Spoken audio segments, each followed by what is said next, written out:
Bonjour à tous, bienvenue au domaine dans une nouvelle vidéo. Aujourd'hui je vous montre la suite des vinifications sur notre cuvée de Bourgogne rouge que vous avez pu voir dans les vidéos précédentes. Maintenant on passe à l'élevage.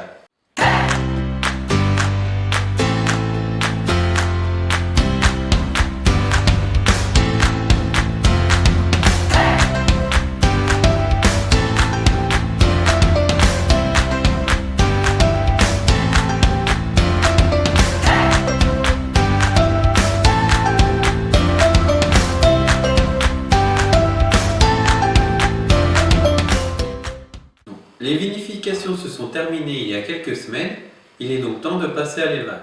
Cette année, nous avons décidé de faire une nouvelle cuvée de Bourgogne rouge que nous allons élever en fût.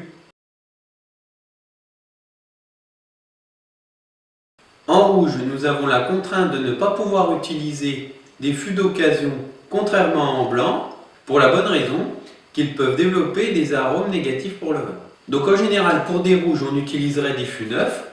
Sauf que pour une raison de coût, nous avons fait le choix de prendre des fûts reconditionnés, donc qui sont des fûts à la base en très bon état, qui ont subi peu de vin, mais qui ont été complètement refaits à neuf, c'est-à-dire entièrement démontés, rabotés à l'intérieur, puis remontés.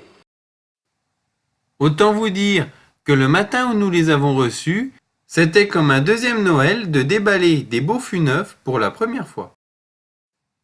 Comme vous pouvez voir, le bois semble tout neuf, on ne dirait pas qu'il y a déjà eu du vin rouge élevé dedans. Donc sur ces fûts, comme sur des fûts neufs, on peut choisir l'intensité de la chauffe. Donc on a choisi des fûts peu chauffés, tout simplement pour ne pas que l'on sente trop le bois dans le vin.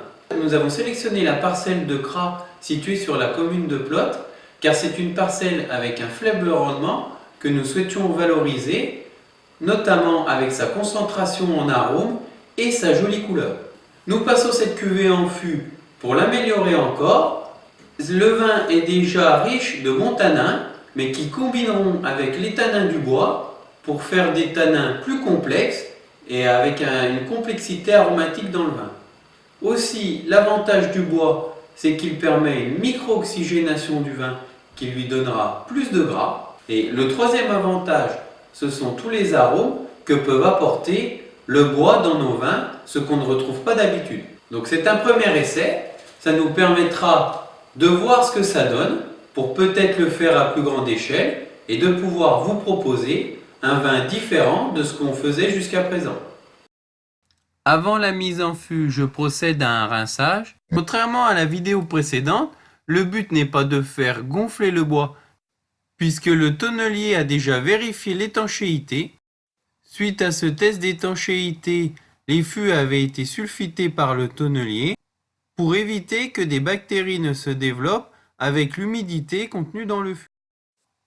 Ce rinçage permet d'éliminer le SO2 dont le vin n'a pas besoin à ce stade.